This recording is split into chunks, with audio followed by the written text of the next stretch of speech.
What is good, guys? Welcome back to another video here on the channel. If you are new here and enjoy NBA content, would really appreciate you taking just a second of your time to subscribe to the channel and like this video. But today's video is going to be about the 6'9" forward out of Israel, Deni Avdija of the Washington Wizards. And he's not a guy that gets a lot of press just because he's not a scorer. He doesn't have a crazy handle. He's not super flashy per se, but he is an archetype of player that I really enjoy in that he's a bigger player who can pass. And those guys fascinate me, right? 6'9", can see over the top of defenses. In my eyes, can make any pass. And then on top of that, he defends. Really good versatility defending guards, wings, even some bigs at times, quick hands.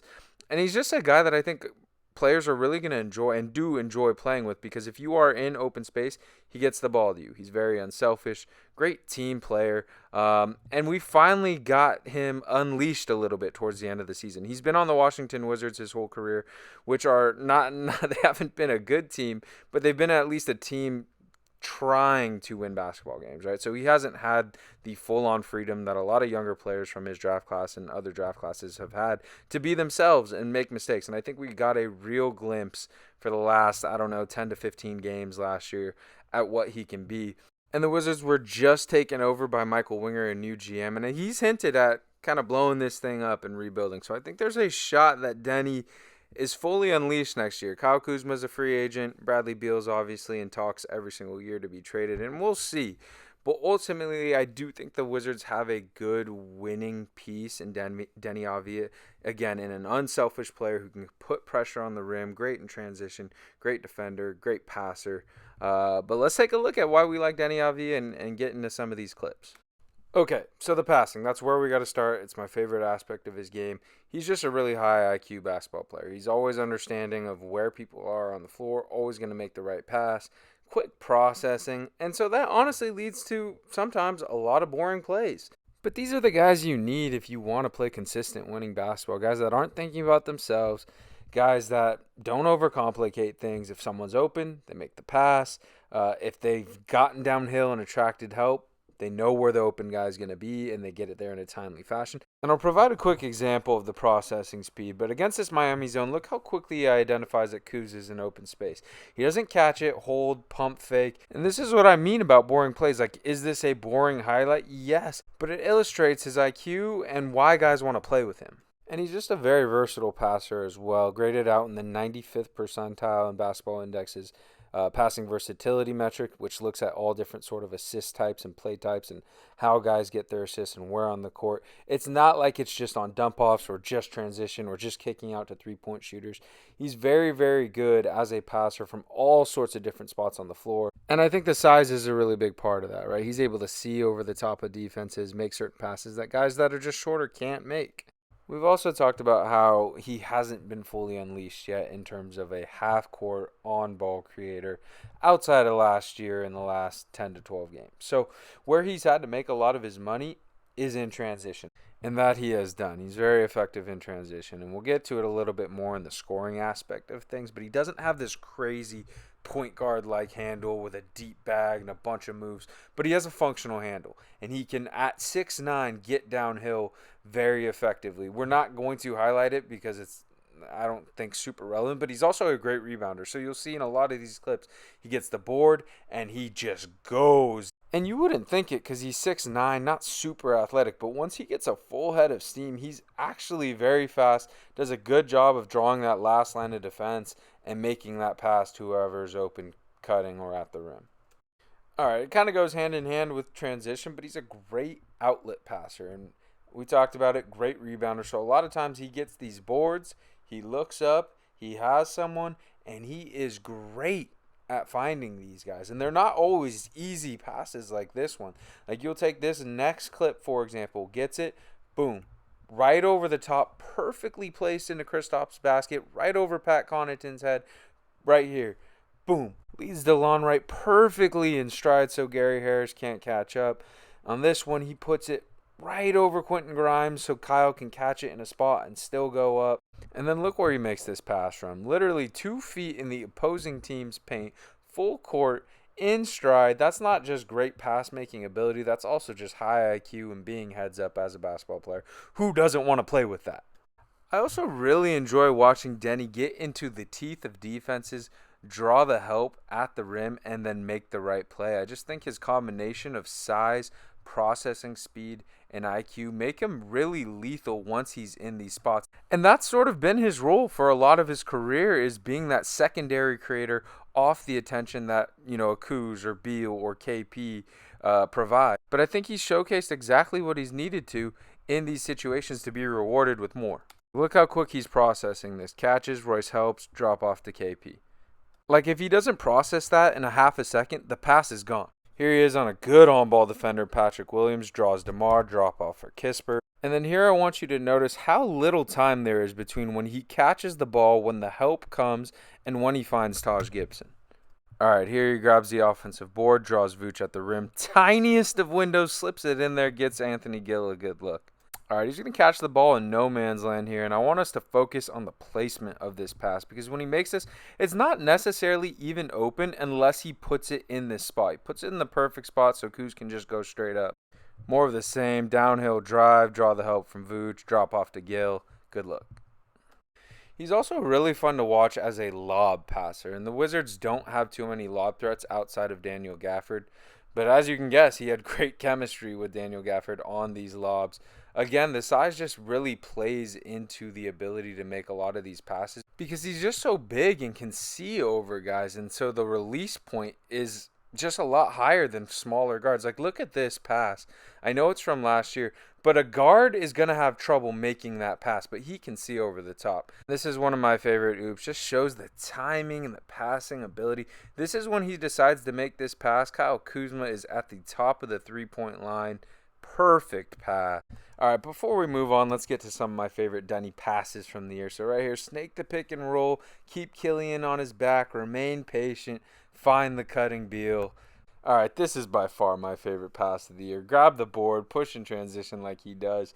Draw Jakob, drop it off behind the head to KP. Run that back, bro. That's Deni Magic Johnson Avdija for you. Come on, man. Just too fun. Come on. All right, watch this pass. Just the IQ and awareness level. Cuts, gets the pass from KP. No look. Perfect pass in the Kispert shooting pocket.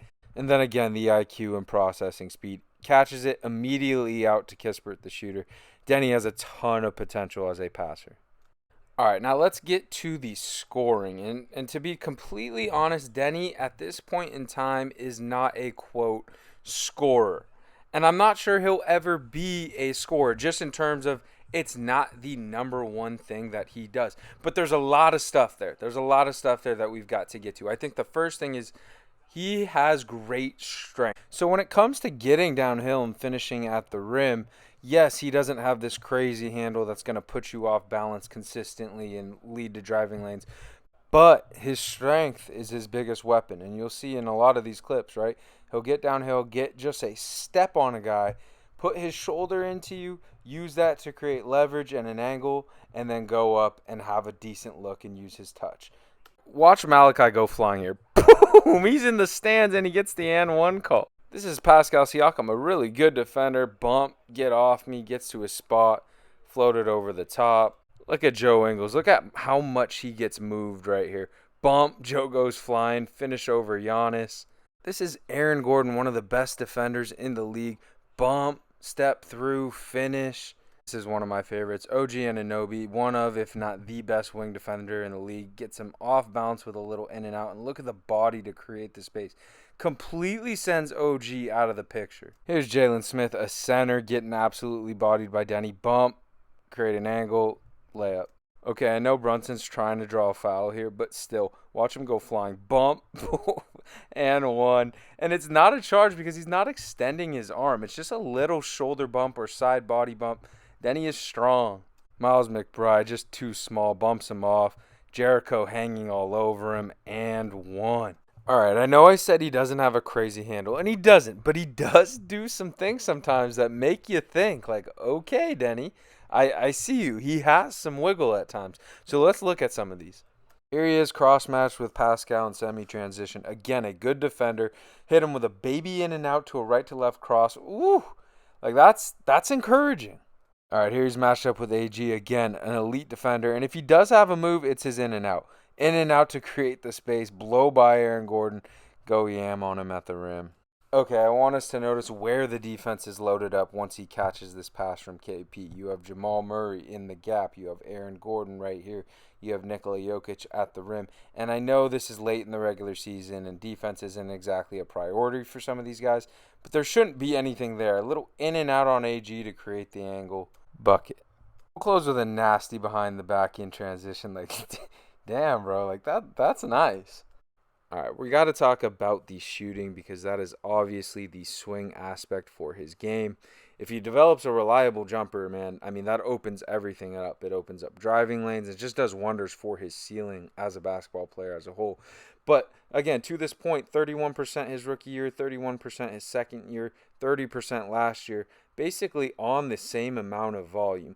But call me crazy, I remain optimistic about Deni's long-term ability to shoot the three. And there's a couple reasons why. I think the first is I'm no shot doctor, but the shot is fluid, it's repeatable. He shoots it at the top of his head, and it doesn't look like mechanically there's anything preventing him. I think it's just reps. The other aspect of it is for almost his whole career, he hasn't been very involved in the offense. And so they'll stick him in the wing or stick him in the corner. And yes, he'll get open shots created off of Beal or Kuz or Dinwiddie back in the day.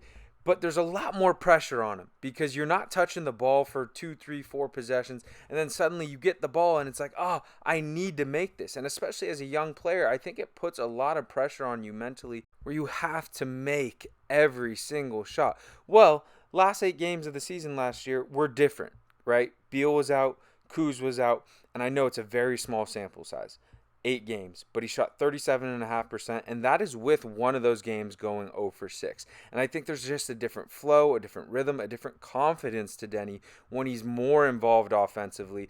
And you'll see what I'm talking about. Let's watch a couple clips, and these are all from the last 8 games. Look at him in the corner, how excited he is. He's pointing, get it to Monty, because he knows it's going to lead to an open shot. His hands are up the whole time. That's excited body language. He wanted to take that shot. You just see the confidence oozing. Like, I don't think he's taken this shot with 19, 18 seconds on the shot clock a year ago. Okay, I know the game's out of hand still, but like, like that's confident. Like they were running dribble handoffs for Deni threes with a hand in his face. He's pulling it with confidence. Here, Bobby's basically daring him to shoot. I don't know if he shoots this top of the key 15 seconds on the shot clock a couple years ago. So there it is, man. Like, I know the numbers haven't been great, but I really do think there's room for optimism here. And he doesn't even have to be a 45% three-point shooter. Just 37, 38, spot up threes. It opens up everything else. All right, this is really quick, but I do think this is something that would be interesting for him to add, just given his size and strength, which is these little pull-up, turnaround, mid-range jumpers where if he's cut off, he'll spin, turn the other shoulder, and just shoot over the top. I think he has the touch. I know he has the size, and I just think it's another aspect that he could add to his game that would open up the floor and just make him that much more of an offensive threat. All right, let's get to the defense because it's actually a huge part of his game. Okay, so simply put, Deni is just a really good defender. He graded out in the 99th percentile in basketball indexes on ball perimeter defense metric. He graded out in the 96th percentile in ball screen navigation, 86th percentile in rim shots contested. He's just a really good defender. And you'll see in a lot of these clips, he may get beat initially by a guard, but he makes up the space very well and does a good job of closing to their bodies without fouling. He also has really quick hands, so even if someone does have a step on him and has him beat, he'll swipe down, and yes, sometimes that results in fouls, but oftentimes he's going to get the ball, and it's definitely a weapon for him. I wanted to also throw these Kyle Lowry clips in here because the Wizards had a back-to-back in Miami, and Kyle Lowry just kept trying him. Spin move, going left, going right. It just didn't matter. Deni was eating up every single shot that he put up at the rim, and every time Kyle was crying for a foul, but I just thought it was funny. All right, this next clip, he completely clamps Harden, stays with him on the between-the-legs cross, and then there's the quick hands again. Game potentially on the line against Philadelphia at home. Joel driving with a full head of steam down here. And look at Deni just swipe. Boop. That's clean.